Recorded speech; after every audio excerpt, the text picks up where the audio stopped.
Meus nobres e queridos companheiros, amigos, queremos cumprimentar a todos com a doce e gloriosa paz de Cristo Jesus. Aqui é o amigo pastor Claudinei Gomes, fazendo notório nossa saudação de uma linda, bela, bonita manhã, que Deus o enriqueça com gloriosas e expressivas bênçãos sem par. Amém, queridos? Convidando a todos para tirar aí poucos minutos para alimentar mais uma manhã teológica. Bem, na verdade, eu não sei se eu conseguiria estar intitularizando essa manhã como manhã teológica ou uma manhã profética por aquilo que Deus colocar em meu coração. Eu fui aquecido pela instrumentalidade de Deus para dirigir uma palavra hoje, que muita gente nunca mais vai ser a mesma após escutar o que eu tenho para falar aqui até o final, tá bom? Eu seria um falso profeta de alto escalão se você pegar exatamente o que eu vou dirigir aqui em palavras e não colocar em praticidade, a sua vida não mudar. Amém, querido? Prometo ser fiel a tudo quanto Deus me dirigiu a falar aos meus queridos, nobres, amados ouvintes, a quem eu tenho um peso de respeitabilidade a todos vocês. Tá bom? Vamos então para a revelação? Eu quero me titularizar na manhã desse dia com um tema pelo qual nós vamos nos subordinar a ele, falando sobre um pouquinho sobre o poder da palavra no vale. O poder da palavra no vale. É sobre isso que eu quero falar aqui hoje. Para tanto, eu quero convidar a todos para tomar em mãos o exemplar da Bíblia Sagrada, onde vamos para uma apreciação da mesma, utilizando de 3 textos que eu vou fazer aqui como leitura, textos diferentes. Alguém poderá até pensar que não tem nada a ver um texto com o outro, mas vamos ser guiados pela revelação e você entender se há onde o Espírito de Deus vai nos levar. Então nós vamos ler Salmos 119, versículo 11. Depois nós vamos pegar Gênesis 1:1 e depois Ezequiel 37, do 1 ao 5. Quem não gosta de Bíblia vai passar mal aqui, tá?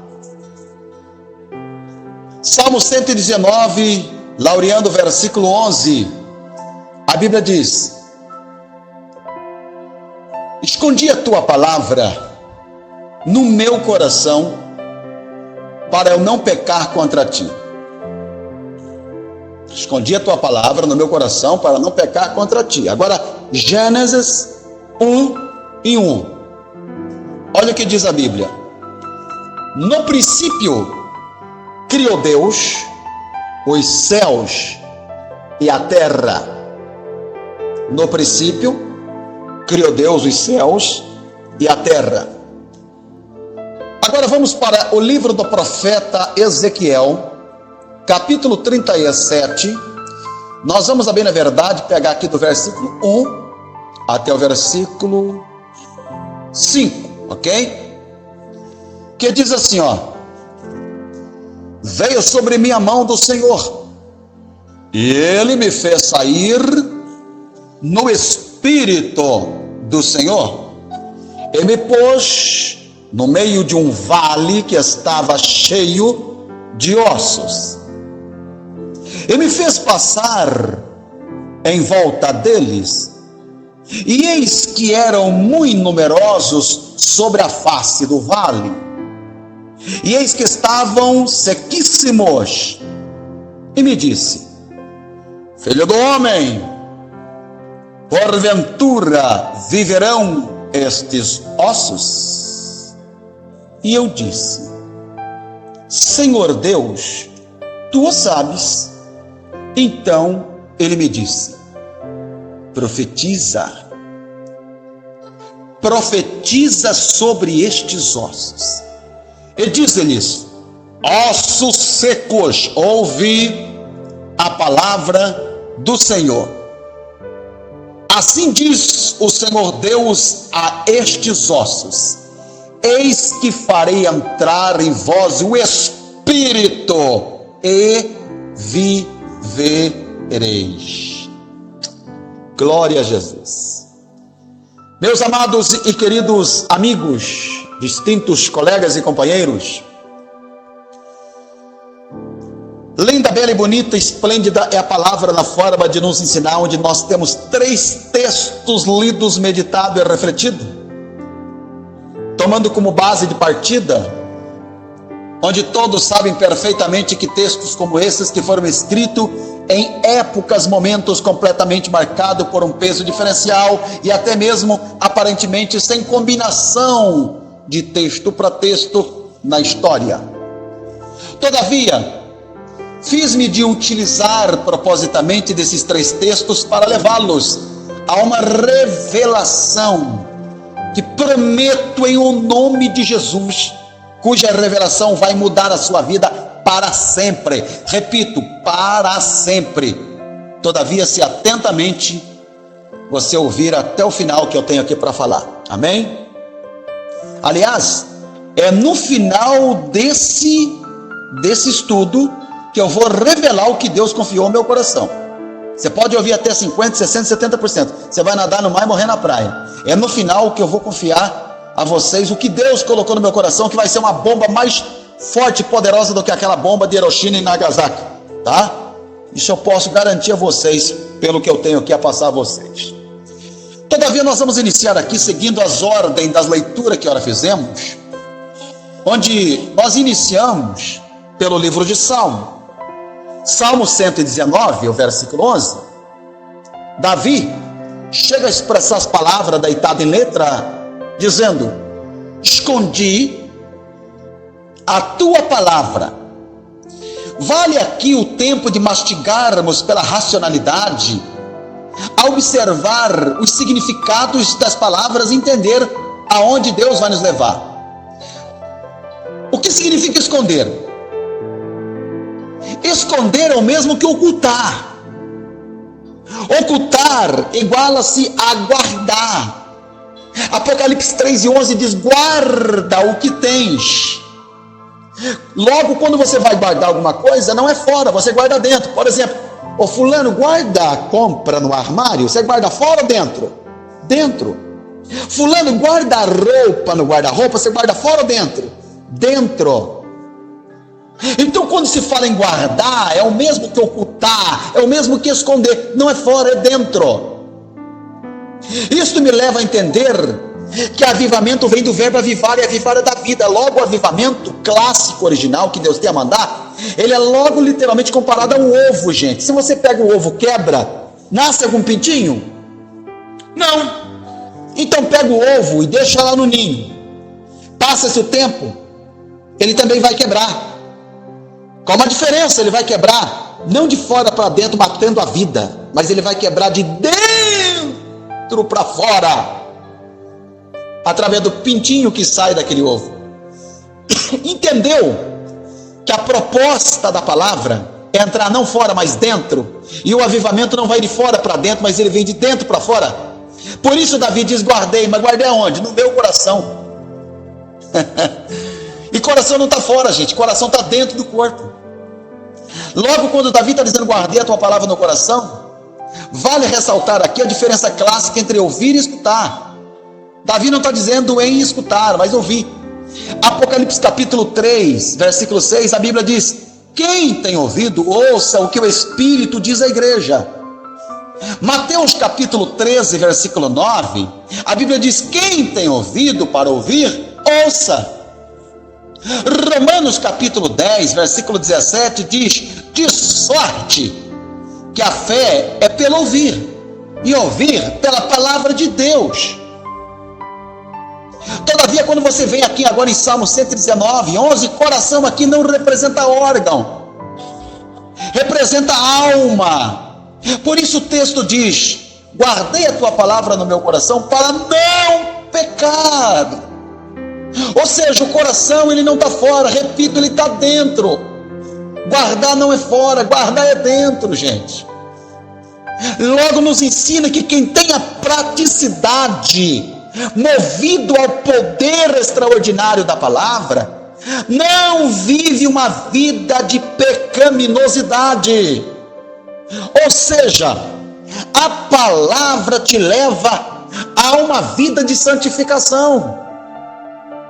Quando a Bíblia diz que sem ela ninguém verá Deus, ou seja, uma vida santa. E santo aqui significa kadosh, que quer dizer separado. Todos sabem tanto quanto eu que nós estamos em um mundo sujo, podre e moral. Mas nós estamos o quê? Separado dessas sujeiras, separado das podridões do mundo. Agora observa o que Davi está dizendo: guardei a tua palavra no meu coração. Gramaticamente aqui, meu significa o quê? Pronome possessivo. Isso significa dizer que sou eu quem decido se a palavra entra em mim ou não entra. É uma questão de livre-arbítrio, e Deus não invade, Deus não intermedia em nosso livre-arbítrio. Então perceba que até aqui, gente, eu mostrei a vocês a importância da palavra. E a importância da palavra dá-se exatamente quando ela está dentro e não fora. Ok? Então esse é o primeiro ponto agora. Agora segura aí. Segura que a coisa vai esquentar. Nós observamos aqui o segundo texto que nós utilizamos para a leitura, que foi o texto de Gênesis 1:1, cujo texto diz que no princípio criou Deus os céus e a terra. A minha pergunta, indagação interrogativa é a seguinte: o que significa esse princípio aqui? Eu não tenho dúvida que vai ter muita gente que vai vir me dizendo o seguinte: pastor, esse princípio representa começo, representa início, quando a Bíblia diz no começo criou Deus os céus e a terra, no início. É? Eu digo que não. E não se assusta não, porque o negócio vai ser forte e nós vamos mergulhar aqui. Eu vou dizer que esse princípio é mais do que começo e início. É mais do que isso. Você tem que entender, primeiramente, que a Bíblia possui 4 níveis de revelação. E hoje eu quero literalmente descortinar algo forte a vocês aqui.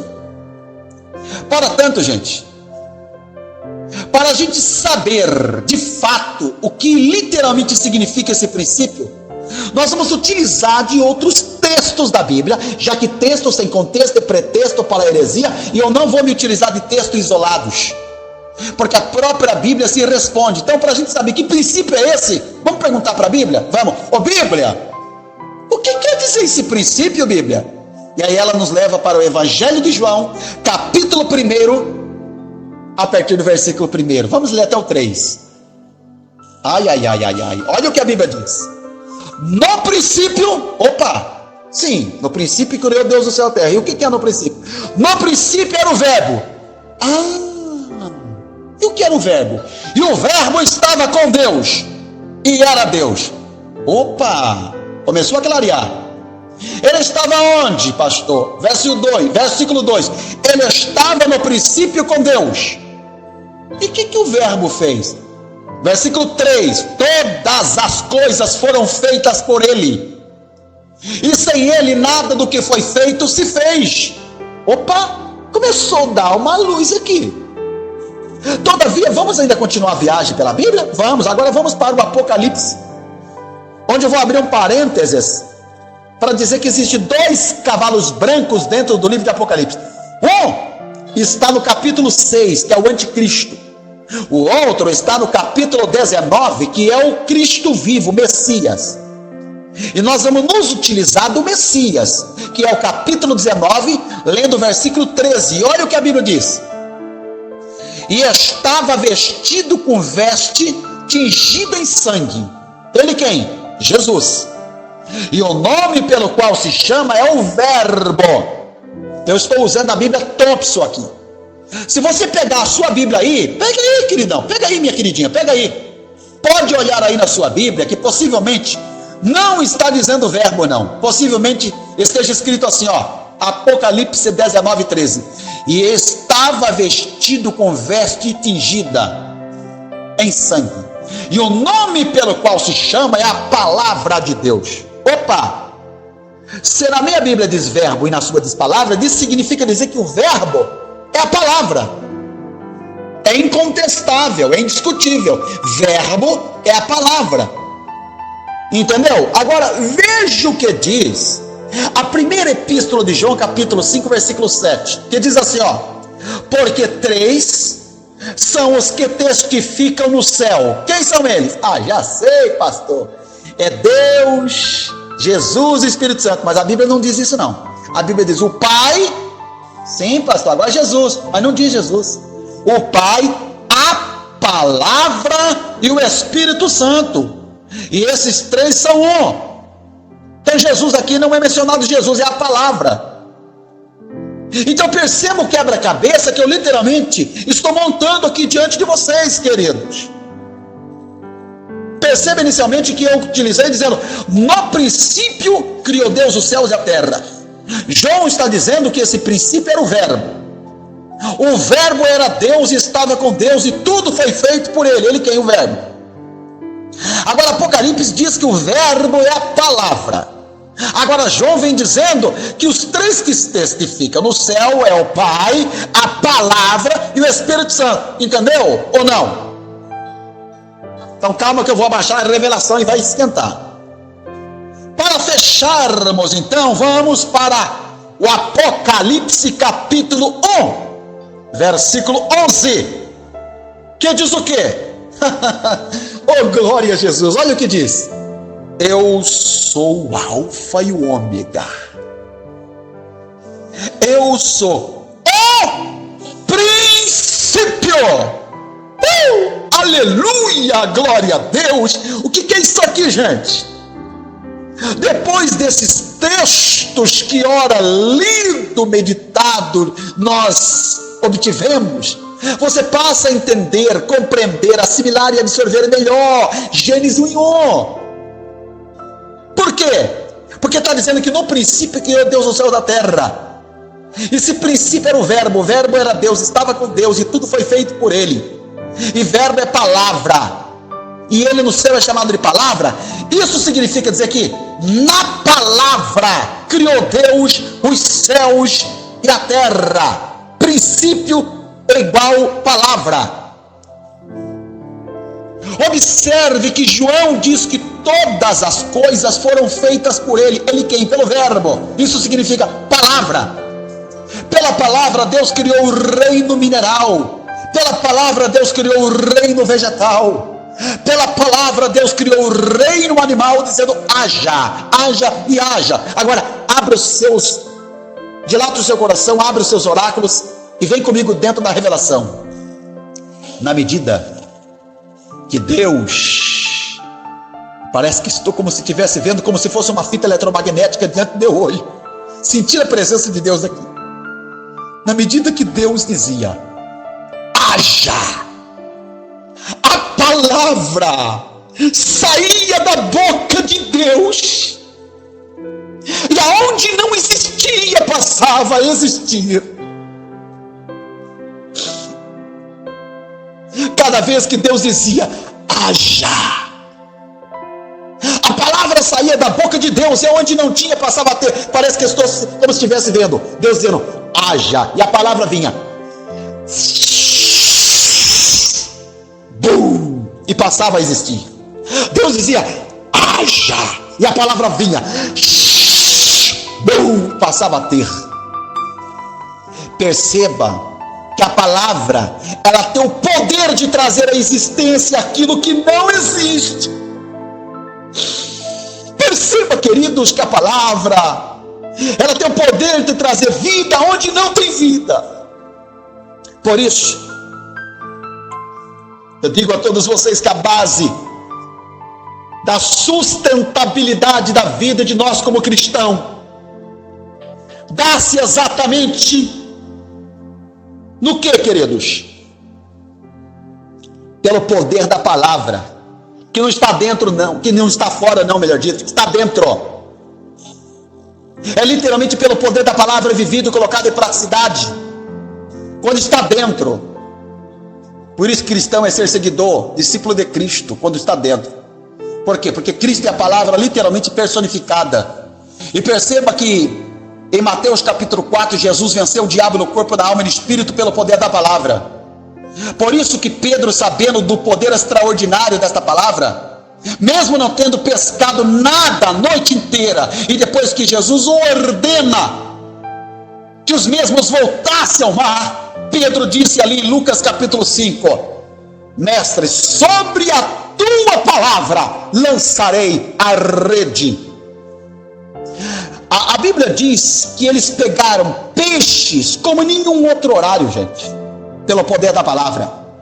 Por isso que Mateus capítulo 8, versículos 5 a 8 diz: E entrando Jesus em Cafarnaum, chegou junto dele um centurião, rogando-lhe e dizendo: Senhor, meu criado jaz em casa. Como é que ele estava? Paralítico e violentamente atormentado. Jesus vai olhar e vai dizer: eu irei e vou dar saúde a ele, fica tranquilo. Sabe o que o centurião vai dizer? O centurião olha e responde: Senhor, eu não sou digno de que entres debaixo do meu telhado, mas diz somente uma palavra e o meu criado há de sarar. Oh, bendita, gloriosa, extraordinária palavra. Gente, vocês não têm ideia do poder que há na palavra.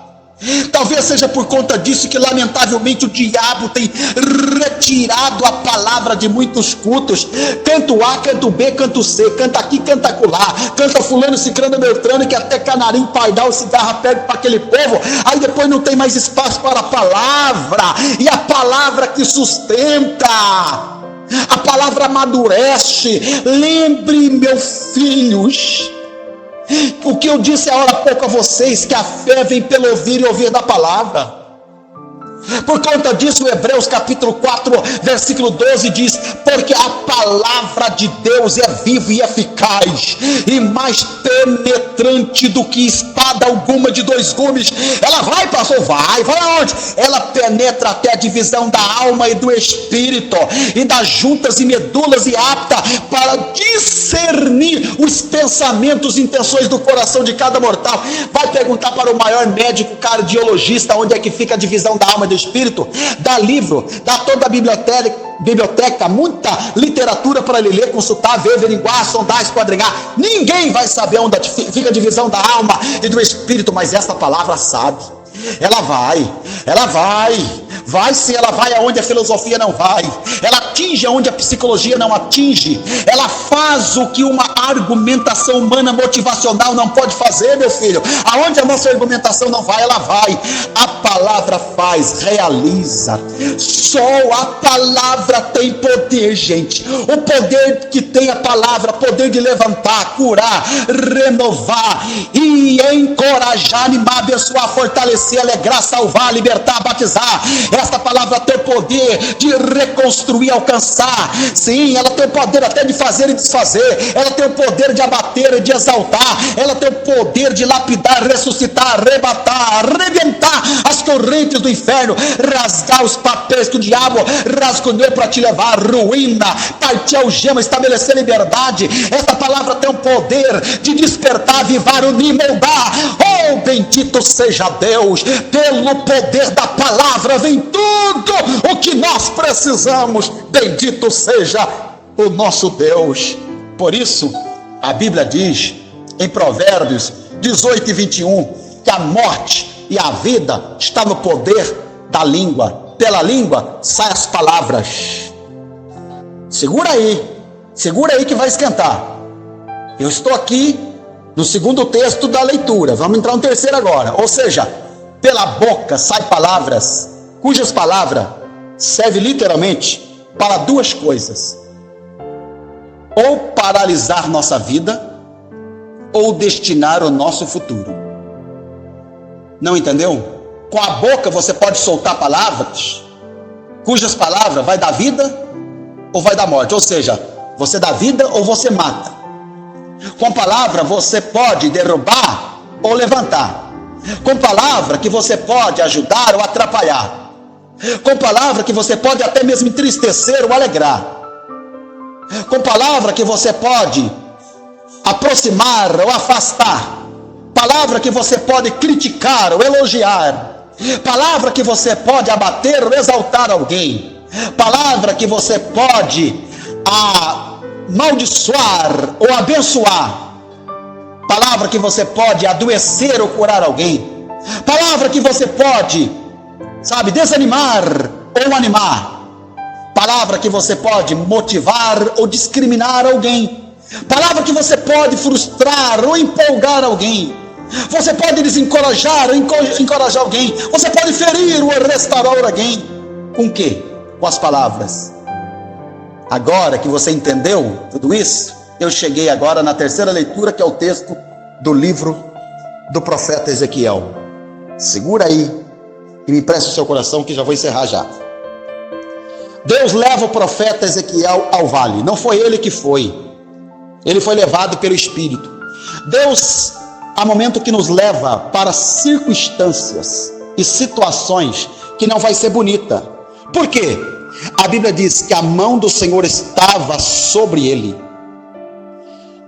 E não obstante isso, e por seu Espírito, diz a Bíblia, ele me levou ao vale de ossos. Ossos secos, sequíssimos. Dê a imaginação, imagina diante do olho do profeta Ezequiel, milhares de caixas cranianas. Caveira não é bonita, é feia, é ridícula. Ela é uma situação e uma cena, imagem aterrorizante, horripilante. Isso significa literalmente as situações que nós passamos por ela na vida, que não é bonita, é feia. Só a gente sabe o momento pela qual estamos passando. Eu quero literalmente, sem forçar absolutamente nada, fazer vocês entender que a Bíblia tem a linguagem alegórica, literal e figurativa. E figurativamente aqui, que é um quadro de Israel, representa a nós outros, vale de ossos secos, sequíssimos, exatamente uma situação que você perde o controle dela. Se Deus levasse você a um cemitério e perguntasse para você: fulano, poderá viver todos que foram sepultados aqui, nesses respectivos túmulos, cujas pessoas não existem mais? Isso é loucura, claro que não. É a pergunta que Deus faz ao profeta Ezequiel agora. Filho do homem, poderá viver esses ossos? Ele olha e olha. A lógica humana diz: não. Só que quem está perguntando aqui não é o Zé das Quantas e o Mané da esquina. Não é o Joaquim das Quantas, não. Quem está perguntando aqui é o dono da vida e da morte, é o dono de tudo e de todos. É o criador de tudo e de todos, Senhor de cima e de baixo. Ele manda, comanda. Quem está perguntando aqui é o Deus Todo-Poderoso. Opa, então muda a figura. Ele olha para Deus e fala: Senhor, tu o sabes.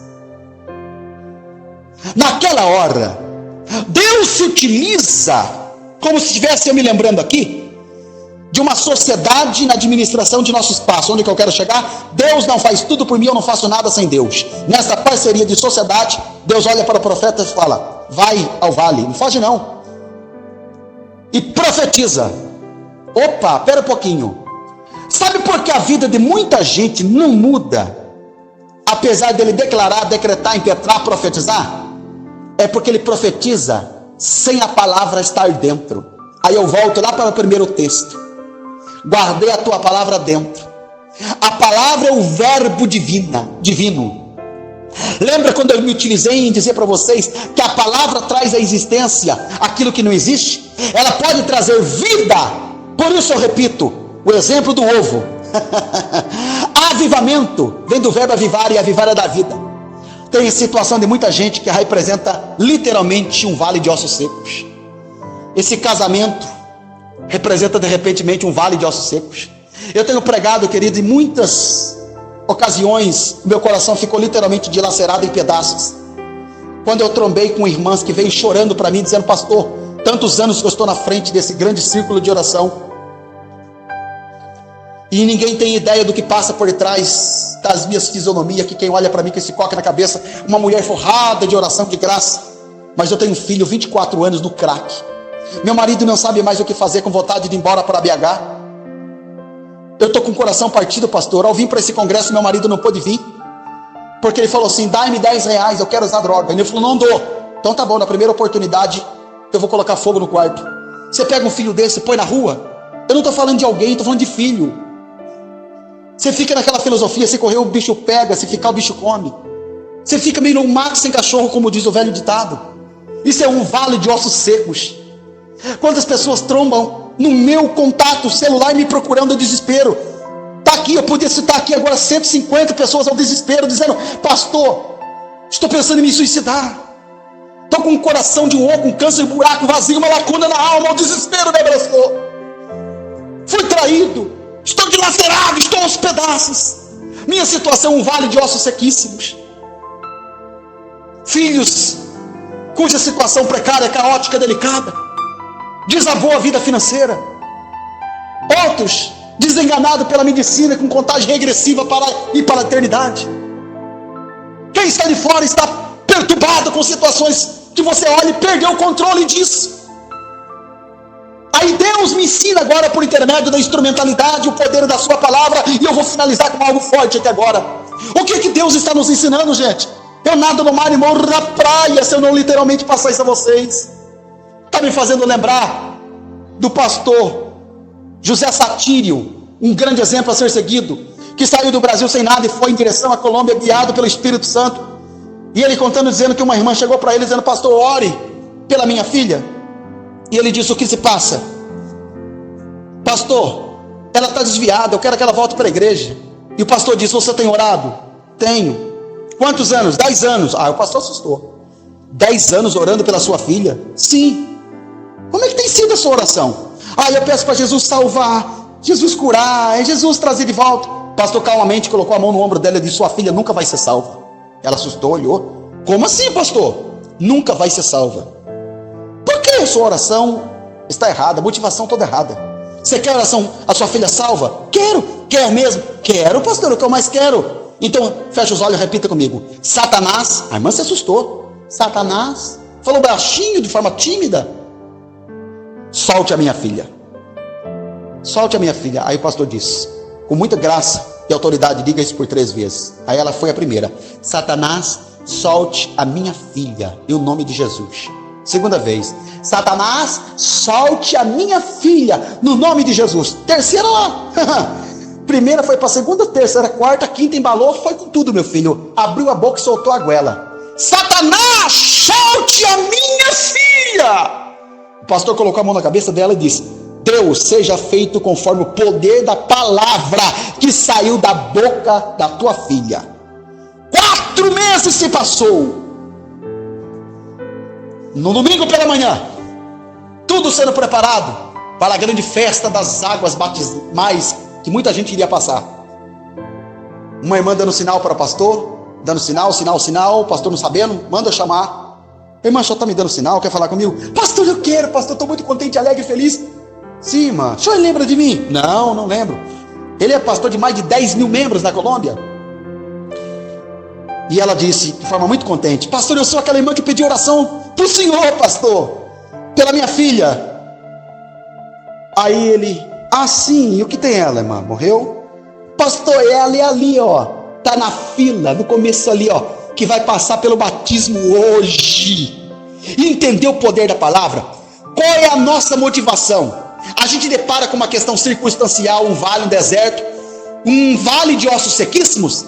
A gente dá as costas para o vale, olha para Deus e começa a não orar, mas não é uma oração, uma choração. Deus, eu vou desistir, eu estou com medo, olha isso, olha isso, olha isso. Deus está dizendo que o segredo da vitória é completamente o contrário. Entra no teu quarto, tira um momento com Ele, como se você estivesse literalmente entrando além do véu, no Santo dos Santos. Vá como se estivesse se aproximando lá da tampa do propiciatório em cima da arca da aliança, para o brilho da Shekinah marcar seu rosto com as lágrimas do quebrantamento, e chame a palavra para dentro de você, e não saia da oração enquanto a palavra não vir. Desligue todo o meio de comunicação da rede social, de televisão, e vá para o Santo dos Santos, no teu quarto, onde quer que você esteja à vontade de ir. Vá e chame a palavra. Palavra, venha sobre mim.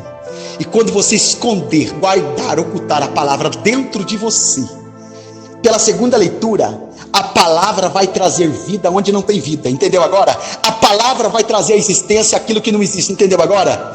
Aí, pela terceira leitura, você não vai dar as costas pro vale para chorar para Deus. Com a palavra dentro de você, você vai encarar o vale como Davi encarou Golias. E olha o poder da palavra. O gigante vem, não vem? Vem. Ele olha e diz: tu vens a mim com espada, lança, escudo, tamanho, músculo, experiência e tudo mais. Eu vou contra ti em nome do Senhor Deus dos exércitos. Vou cortar a tua cabeça, teu corpo beija a lona, e as aves do céu vai jantar a tua carne. Sabe o que significa isso, meu filho? É o poder da palavra. Por isso que Elias disse assim, ó: segundo a minha palavra, 3 anos e meio não vai chover. Deus tranca o céu. É o poder da palavra. A partir de hoje, não reclama mais, não fica bufando e murmurando. Profetiza, profetiza. Há poder na palavra que sair da tua boca. Posso ouvir o som do avivamento, a morte tornando vida. É sobre a tua vida. Ressuscita. O que posso ver, senão um vale de ossos secos? E o que posso dizer, se já se foi a esperança?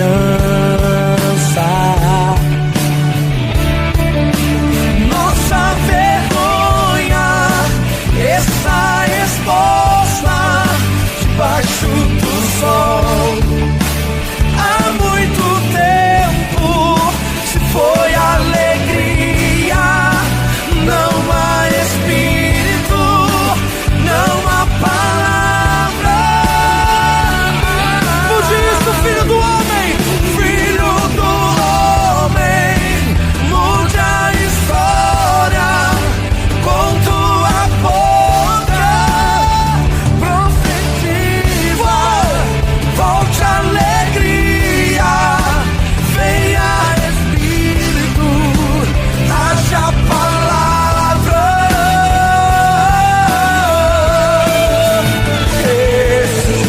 Ressuscita, ó terra que estava morta, ó vale de ossos secos.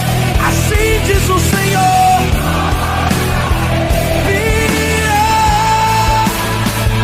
eu vos ouvir.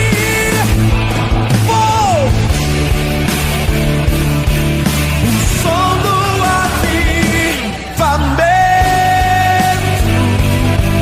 a morte tornando vida. Ressuscita.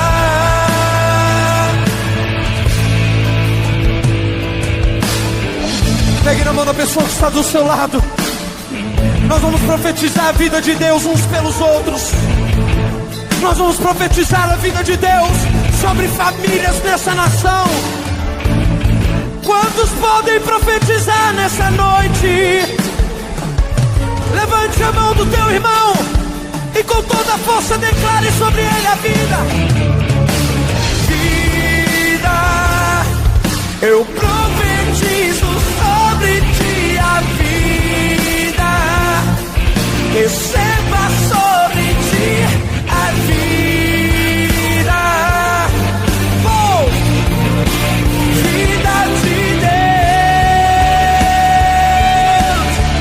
Profetiza. Yeah. Vida, eu profetizo sobre ti.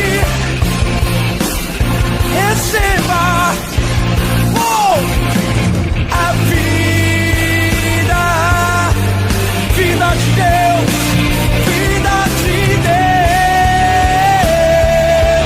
oh, ressuscita, ó terra que estava morta, ó vale de ossos secos.